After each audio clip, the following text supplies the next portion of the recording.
raise your hands if you feel that the world is full of uncertainties, ambiguity, volatility, right? Thank you. How do you feel about the future? Do you feel anxious, stressed, and perhaps overwhelmed?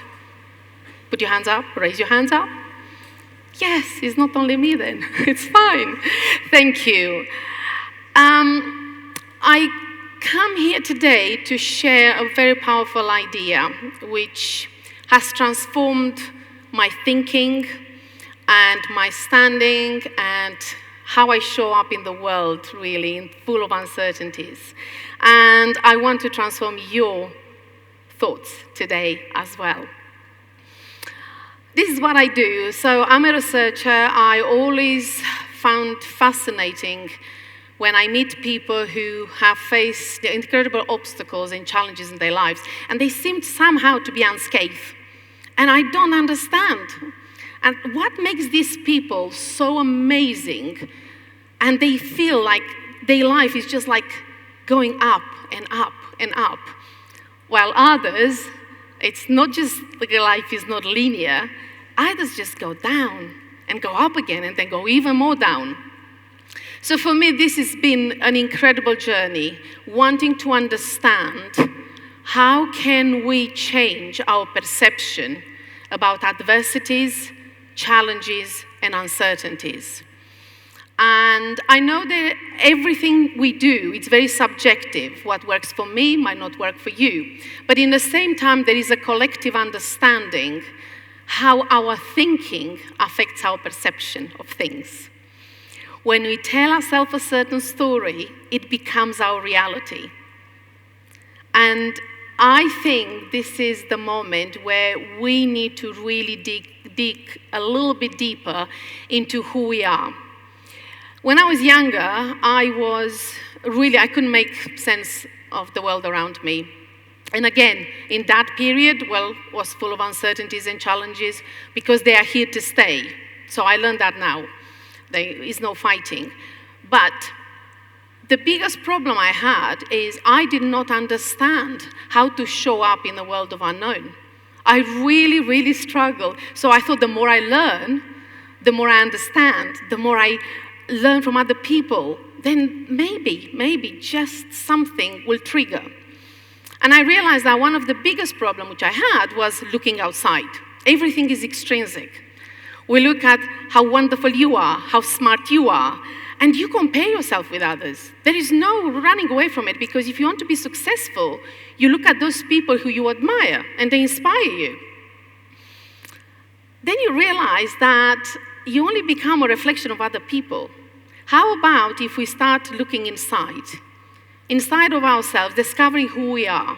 And for me, positive psychology has been a journey and a half, because I always been taught from a point of deficiency, right? Something is not good with you. Something is not that right. Maybe you're not good at maths. Maybe you're not good at something else. Maybe you don't know how to be kind. So everything was a deficiency. For me, now, everything is coming from a point of strength.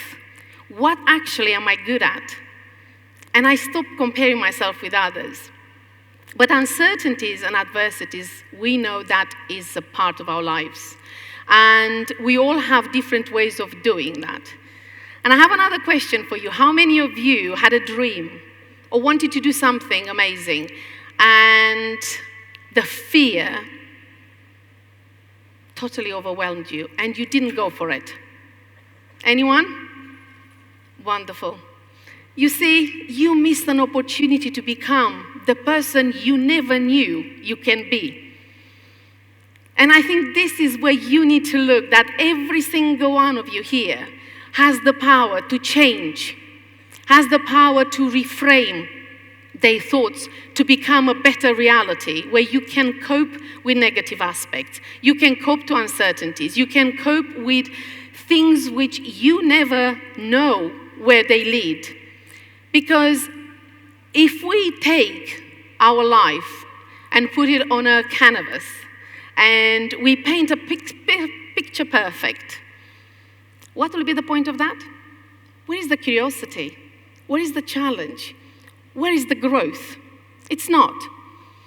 So I invite you to think about parking the fear for uncertainties and challenges, and try to wake up one morning and paint, for that day only, paint something on a white canvas which will empower you, not disempower you. Because at the moment, the news, everything which is going on in the world, it's kind of depleting for everyone. Thinking about the future only brings anxiety, frustration, and a sense of overwhelming unachievement.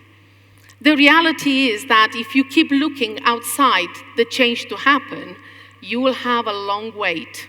Any change in an organization, even with yourself, is like turning the Titanic, requires hard work, requires intent. Because if you feel the world is unfair, if you feel that everything is against you, that narrative, as I said before, becomes your reality, and it stops you becoming the best version of yourself. My son, only 18 years old, said something to me, which in theory, I should have known, and I did know, the penny didn't drop at the time. He said to me, stop worrying about the things which are not up to you, because they were never up to you. And that, in that moment, I realized that I shouldn't use uncertainty and obstacles like an enemy. Because the biggest problem with that, you keep fighting something, a war, which you're never going to succeed. So you should embrace it. You should see it as a friend. You should ride along uncertainty and adversities as is your best friend. Because if you walk in parallel with that, you will learn something. And we live in a society where failure is still not very well recognized. We keep telling our kids, we keep telling our spouses, do you know what, doesn't matter. Everything's fine, doesn't matter if you fail. But when it happens, it's a different story. And we live with the shame and with that vulnerability, and that stops you becoming that best version of yourself. One thing which I learned in my research is that when we think about uncertainties and adversity and volatility, and we bring it with us, and we walk that walk, and we keep trying to plan our lives, because if we do plan, then maybe things will work out our way. I'm not saying don't plan, okay? I'm just saying that you should never seek that certainty, because it's boring. You need to look at uncertainty with a very wide lens of curiosity, because it will take you to a different place. And when I started researching mental toughness, and I was like, why not resilience? My professor was asking, but what's wrong with resilience? But because mental toughness comes from sports and academic research, and I always wanted to know, what makes an athlete an Olympian? What does he have? Is he a lot of genetics in place? How much is genetic and how much is a learned behavior? And looking and comparing, I did a study with 4,000 people, and I realized that we have something which is called learned helplessness. We stay in the environment which breeds a bit of comfort, even if we don't like it. Even if it's not encouraging for our future, we stay there because it's certain. It gives us a sense of stability. Well, that's never going to happen. Growth never is going to happen if you stay there. So when I started looking at how certain people navigate these life challenges and why I'm not scared, I realized there is an element of learned optimism. And there is an element of perception, how we perceive things for what they are. And I realized changing your mind, reframing your mind, you need to have an element of cognitive flexibility, that ability to adapt to change. But it's going better than that. It's not just adapting to change, it's seeking that change. The more you seek that change, the more you master that ability to ride alongside uncertainty. And in a sense, because the life is so stressful these days, we put a lot of pressure on ourselves. We need to be perfect, we need to do this, and we need to do that. And when we start planning so much for our future, we're missing the small steps in front of us. Because when you live in the past, you are very depressed. You are looking to a different lens. When you look in a future, you're looking through the eyes of anxiety and stress because you don't know. You don't know what's out there. And I'm sure every single one of you woke up in the morning, on a Monday morning, you do your morning routine, you go to work, you come back from work, then you might see some friends in the evening and you have your evening routine, and then Tuesday happens. And Tuesday is the same day like the Monday, right? And then Wednesday happens. So I would like to challenge you to challenge your thinking and your behavior, and also look around in the environment you are in. Is it making you take challenges in a positive way, in an optimistic way? Is it giving you hope for the future, that life is a true gift and then you can achieve your dreams? When I was around 40-ish, I decided to change my career. And this is my story about uncertainties, a lived story about uncertainties. It was the scariest thing I ever done.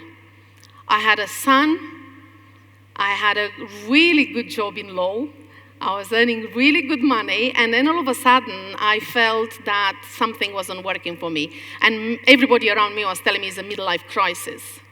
Well, I can promise you it wasn't that. It really wasn't. But I did not have the courage to be myself, to who I truly am, until that time, when I realized that everything to that point, everything which has taken me to that point, I lived the other life, somebody else's life. It just didn't feel like my life. And this was the scariest moment, because living a salary, a good salary, and going into unknown and starting to learn again, it's been quite, and competing with young people like yourselves here, very scary, because it's an element of intellectual courage the young generation has, which my generation I don't think we had, because we lived within the norms.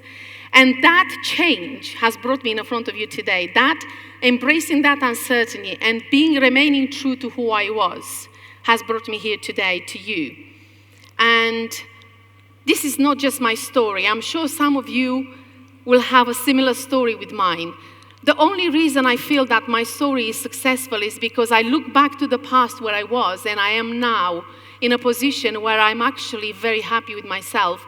And all my research, all my work goes into people like you, where I can touch every single person in a way I never could before, and learning from you. And I think this is something which happens in research a lot. We have a bit of a tunnel vision. We understand research, we citate great psychologists, great philosophers, but then we forget that we live the life here with people like you who can empower us to make a better research, to know and look into something which is more powerful than ever, by changing your perception about everything around you, not to be helpless, not to rely on other people to take you from there and put you out there, to step into unknown, because the unknown is the most beautiful place you will ever be, because you will feel things you never felt before, and because you will become something you never thought you could. And that's my challenge for you today, to think about who you are, look at your strengths, really look at how your life is, but most importantly, remember one thing, that you might live the perfect moment now, and you might not even know it. Thank you.